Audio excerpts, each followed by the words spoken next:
जयराम महतो झारखंड क्षेत्र घूम रहे हैं, उसके पास एक गाड़ी नहीं है और संजय मेहता के पास कैसे डबल गाड़ी आ गया? जेपी केसस का कौन-सा नेता बेरमो विधानसभा से अनूप सिंह को काउंटर करेगा? पार्टी विरोधी गतिविधि में संलिप्त पाया गया जिसके कारण से उसको 3-3 बार तो पार्टी विरोधी गतिविधि में संलिप्त पाते तो हटा क्यों नहीं देते हैं? आप लोग जब वो इस्तीफा दे दिए तब आप लोग मुँह खोल रहे हैं।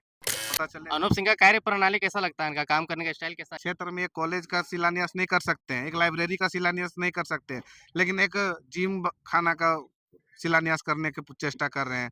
शिक्षा को लेकर के नहीं, स्वास्थ्य को लेकर के काम नहीं करते हैं। मोदी लहर के अगेंस्ट में हम लोग चुनाव लड़े थे, उसके बावजूद भी बेरमो विधानसभा में 54,000 वोट लाए। यूपीए का अगर बात करें तो मात्र 57,000 वोट लाई है, मात्र हम लोग 3,000 4,000 वोट हम लोग से आगे है। तो प्रेस कॉन्फ्रेंस में जो झारखंड मांगे जयराम में नंबर लॉन्च किया, वो अपना व्यक्तिगत नंबर दिया, ना कि पार्टी का नंबर दिया। इससे ये प्रतीत होता है कि जो भी जेवीकेसी से लोग जुड़े हुए थे, उनको कहीं न कहीं उनका डेटा और उन लोगों का जो भी फ़ोन नंबर था, वो अपनी ओर खींचने का प्रयास कर रहे थे कि ताकि अधिक से अधिक डेटा हमारे पास आ जाए सभी विधानसभा सीटों से, ताकि उनका बाद में इस्तेमाल किया जा सके। राजनीतिक स्वार्थ साधने के लिए और जहाँ पर उसको घूमना चाहिए, अधिक समय बिताना चाहिए, उनकी सोजातीय था, उस विधानसभा में उन्होंने अपना कार्यशैली नहीं किया। अच्छा, यहाँ पे बाहरी विधायक का गढ़ रहा है वैसे अनूप सिंह बाहरी विधायक है, क्या कहना चाहेंगे उनके विषय में? वो भी इस त्योहार को मनाते हैं कि वो यहाँ के त्योहार को मतलब बायकॉट करते हैं क्योंकि वो यहाँ के विधायक हैं नहीं? नहीं देखिए, त्योहार को तो उनको अपनाना चाहिए था, लेकिन आज तक 25 वर्षों में आज तक उन्होंने झारखंड के किसी भी पर्व त्योहार को अपनाया नहीं। वो सिर्फ़ अपने क्षेत्र के जो हैं पर्व हैं, जैसे मान के चलिए आप देखिए छठ पूजा होता है, तो हम लोग छठ पूजा का भी हम लोग सम्मान करते हैं, उस पर भी हम लोग का आस्था है और उस कार्यक्रम में भी या बोलिए या उस पर्व में भी हम लोग शामिल होते हैं। नहाए-खाए से लेकर के जो भी प्रसाद वितरण हो या फिर जो नदी में सूर्योदय होता है, उसमें अर्घ दिया जाता है, उसमें भी हम लोग शामिल होते हैं। चूँकि किसी के भी आस्था का हम लोग सम्मान करते हैं। लेकिन जो यहाँ पर वर्षों से विधायक, सांसद रहे हैं, वो लोग हमारी संस्कृति को देख करके हमारे सांस्कृतिक पर्व में शामिल नहीं होते हैं। तो हम सभी से यह कहना चाहेंगे कि अगर यदि आपको झारखंड में रहना है और झारखंडियत की बात अगर जब तक आप नहीं करिएगा, तो आने वाले समय में उसका जवाब भी लोग देंगे।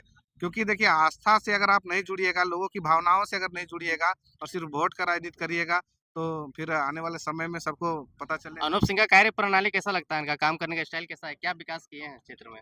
देखिए 4 साल हो गया उनको विधायक बने हुए। देखिए उन तो सीधा-सीधी समझिए कि अनुकंपा में विधायक बने हैं। अपने दम पर ना विधायक बने हैं और ना कभी बन पाएँगे आने वाले समय में, जैसा-जैसा हम लोग को विश्वास है और लगता है। चूँकि देखिए जिस तरह से वो काम कर रहे हैं, अब कहने की बात है कि सब जगह वो ठेकेदारी का काम करते हैं। ठेकेदारी कहने का सेंस ये है कि इस क्षेत्र में एक कॉलेज का शिलान्यास नहीं कर सकते हैं, एक लाइब्रेरी का शिलान्यास नहीं कर सकते हैं, लेकिन एक जिम खाना का शिलान्यास करने की चेष्टा कर रहे हैं। अगर यदि कहीं पर माने काम करना हो तो शिक्षा को लेकर के नहीं, स्वास्थ्य को लेकर के काम नहीं करते हैं। उनके पिता ने वर्षों से यहाँ पर राज किया है, मंत्री कार्य में उन्होंने बहुत जगहों पर यहाँ पर स्वास्थ्य चिकित्सा केंद्र बनाया है, अस्पताल का निर्माण कराया है। लेकिन आज आप जाके देखिएगा तो वैसे अस्पतालों में सिर्फ़ ठेकेदारी का काम हुआ है। आज ना वहाँ डॉक्टर बैठते हैं, ना वहाँ कोई कर्मचारी है। वहाँ सिर्फ़ आज गाय, बैल जाकर के देखिएगा तो गाय-बैल वहाँ पर जाकर के निवास करते हैं। जो दरवाज़ा था, खिड़की था, सड़ गया है। बहुत सारे चोर वहाँ पर जो इक्विपमेंट थे, जो दरवाज़ा, खिड़की उसको कबाड़-कबाड़ के ले गए हैं।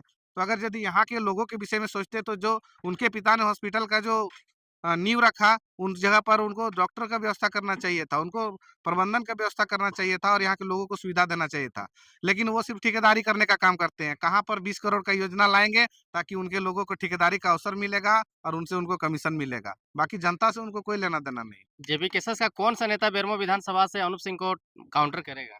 देखिए, जेवीकेसेस का एक-एक सिपाही जो है ना, अनूप सिंह के बहुत ऊपर है। अगर यदि किसी को भी अगर जेवीकेसेस में यहाँ टिकट देगा, तो उसको पछाड़ने का काम करेगा। आप जान लीजिए कि यहाँ पर चुनाव था, अभी विगत लोकसभा चुनाव को भी बात करें, तो हम लोगों ने कोई बूथ मैनेजमेंट नहीं किया था और जहाँ तक बात है, हम लोगों को मोदी लहर के अगेंस्ट में हम लोग चुनाव लड़े थे। उसके बावजूद भी बेरमो विधानसभा में 54,000 वोट लाए हैं और आप देख लीजिए कि यूपीए का अगर बात करें, तो मात्र 57,000 वोट लाई है। मात्र हम लोग 3,000 4,000 वोट हम लोग से आगे है। तो यूपीए को उनको पता है और आने वाले समय में भी पता चल जाएगा, चाहे कार्यकर्ता कोई भी हो, जो सक्रिय रूप से यहाँ पर जेवीकेसेस में काम कर रहे हैं, लगातार काम किए हैं, वैसे लोगों को अगर टिकट मिलेगा, तो डेफ़िनेटली अनूप सिंह उनके सामने कहीं पर भी खड़े नहीं आप दिखाई बोल रहे 54,000 वोट लाए लेकिन आपके संगठन के वरीय उपाध्यक्ष लोग बड़े-बड़े पद वाले लोग छोड़ के चले जा रहे हैं, कहते हैं संगठन में सम्मान नहीं मिलता, अपमानित किया जाता है, बड़े आरोप लगा के चले गए हैं। नहीं देखिए, आरोप-प्रत्यारोप तो लगता रहता है और आरोप लगाना बहुत सिंपल शब्द है। आरोप लगा देने से मात्र से ही नहीं होता। आज हमारे केंद्रीय अध्यक्ष हैं अल्पसंख्यक मोर्चा के, उनके ऊपर भी आरोप लगा है बालू का मामले को लेकर के। तो उन पर भी हम लोगों ने जांच कमेटी बैठाई है, लेकिन आरोप लगा देने मात्र से अगर यदि होता तो उनको कब का हम लोग बाहर कर दिए होते कि आप पार्टी से निष्कासित किए जाते, लेकिन सिर्फ उनको पद मुक्त किया गया है और जांच के दायरे में रखा गया है। और रही बात जिनका आप बात कर रहे हैं, जो वरीय उपाध्यक्ष, वरीय नहीं थे लेकिन उपाध्यक्ष थे हम लोग केंद्रीय, तो वैसे व्यक्ति को अगर यदि आप कह रहे हैं कि वो आरोप लगा रहे हैं, तो आपको ये जानना चाहिए कि अगर किसी भी रूप में वो पार्टी प्लेटफॉर्म में उन्होंने बात को नहीं रखा। उन्होंने एक पत्र को सोशल मीडिया के माध्यम से लिखा जिसमें बहुत सारे गंभीर आरोप लगाए। आपके माध्यम से भी देखे और सोशल मीडिया के भी माध्यम से देखे। लेकिन आपको पता होना चाहिए कि इससे पूर्व में अनुशासन समिति के द्वारा उनको 3-3 बार नोटिस दिया गया था। उनको पार्टी विरोधी गतिविधि में संलिप्त पाया गया, जिसके कारण से उनको 3-3 बार तो पार्टी विरोधी गतिविधि में संलिप्त पाते तो हटा क्यों नहीं देते हैं? आप लोग जब वो इस्तीफा दे दिए तब आप लोग मुँह खोल रहे हैं। नहीं, नहीं, उनको तो नोटिस किया हुआ है, ऐसा बात नहीं है, वो जवाब नहीं दिया। उनको तो आजकल में उनको पार्टी से गाइडलाइन से उठा हटाने का भी बात चल रहा था, ऐसा बात नहीं है। रही बात कि प्रेशर पॉलिटिक्स हमारे केंद्रीय अध्यक्ष नहीं करेंगे, और जिस तरह से उन्होंने कहा था कि हमको मांडू और रामगढ़ का सीट चाहिए, तो चाहिए। तो तो सीट के लिए वो झगड़ा कर रहे थे। जी, सीट के लिए भी था, और रही बात कि किसी-किसी के इशारे पर भी लोग काम करते हैं। जब किसी के संपर्क में आते हैं, तो लोग उलूल-जुलूल बातें करते हैं, आरोप-प्रत्यारोप लगाने का काम करते हैं, क्योंकि अगर यदि उनको पार्टी से हटा दिया जाए या फिर वो जब पार्टी से साइडलाइन हो, तो अपने आप को मजबूत साबित कर सके। इसको लेकर के लगातार वो बात को अपनी को रखते थे। और आपको पता होगा कि अभी देखिए झारखंड मांगे जयराम, ऐसा बहुत सारा बड़े-बड़े योजना लॉन्च कर रहे योजना सिर्फ लॉन्च करते तो अकेले थे। अकेले कहाँ जयराम बगल में बैठे थे। बैठे थे, लेकिन उनको कोई जानकारी नहीं था। उन्होंने उनका सहमति तक नहीं लिया और उन्होंने उस प्रेस कॉन्फ्रेंस में जारी करने का काम किया। उन्होंने उस प्रेस कॉन्फ्रेंस में जो झारखंड मांगे जयराम में नंबर लॉन्च किया, वो अपना व्यक्तिगत नंबर दिया, ना कि पार्टी का नंबर दिया। इससे ये प्रतीत होता है कि जो भी जेवीकेसे से लोग जुड़े हुए थे, उनको कहीं न कहीं उनका डेटा और उन लोगों का जो भी फ़ोन नंबर था, वो अपनी ओर खींचने का प्रयास कर रहे थे, कि ताकि अधिक से अधिक डेटा हमारे पास आ जाए सभी विधानसभा सीटों से, ताकि उनका बाद में इस्तेमाल किया जा सके। मुखिया जी जयराम मत स्कॉर्पियो के छत से चढ़ के करप्शन के खिलाफ में भाषण देते हैं, लेकिन आपके संगठन में ही करप्टेड लोग पाए जा रहे हैं। रिजवान हो गए, चाहे बड़े-बड़े लोग आरोप लगा रहे हैं कि संगठन में कुछ सही नहीं चल रहा, सबको अपमानित किया जाता है। वैसा कुछ बात नहीं है।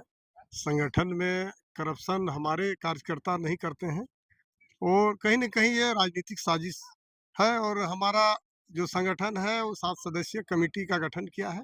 यदि हमारे पदाधिकारी पर किसी तरह का आरोप सिद्ध होता है, तो निश्चय ही उसको हम लोग पार्टी की ओर से दंडित किए तो आपका जाएँगे। संगठन तो कमज़ोर हो रहा है धीरे-धीरे, बड़े-बड़े विकेट गिर रहे हैं लोग कह रहे हैं। वैसा बात नहीं है, कहाँ बड़े लोग हैं, वे तो बाद में आए हुए हैं, जो हमारे पार्टी से वो वो अपने कह रहे हैं अपने खून से सींचे हैं संगठन को। वैसी कोई बात नहीं है। हम लोग खून से सींचे हैं, हम लोग ना जान रहे हैं, आंदोलन किए हुए हैं।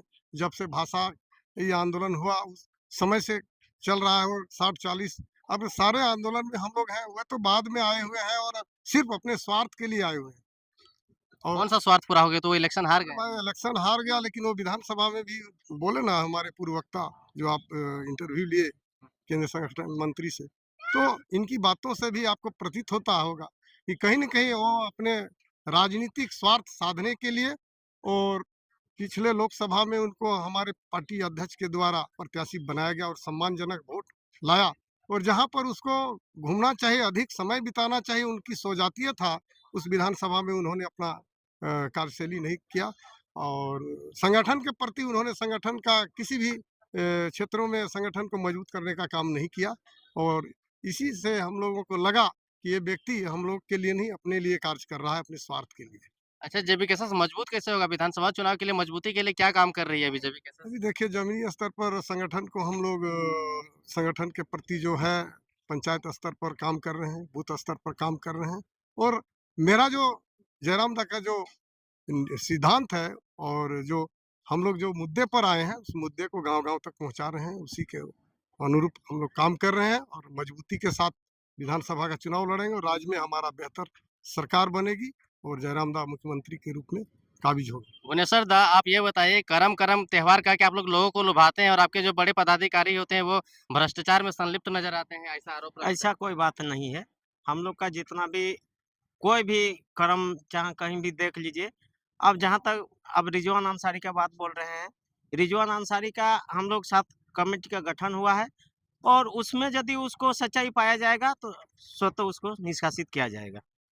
और जहाँ तक बाकी लोगों का बात बोल रहे हैं, जो लोग बोल रहे हैं या नहीं, तो उन लोग के ऊपर ये माने गलत आदमी है, खुद उन लोग गिरवान में झाँक के देखें, उन लोग कितना जो लोग करप्टक है, उन लोग को कितना उन लोग हटाए हैं।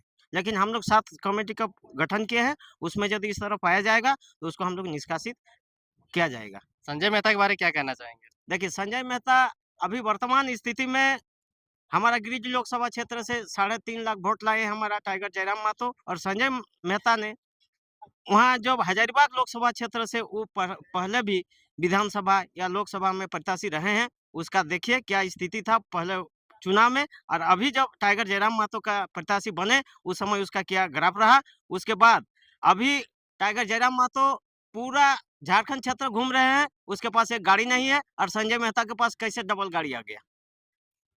हो सके पहले से हो। पहले से है तो पहले से तो फिर हम लोग देखते हैं ना, ऐसा तो नहीं है। और लोगों का जहाँ तक सच्चाई बात, वो तो सामने आ ही जाता है।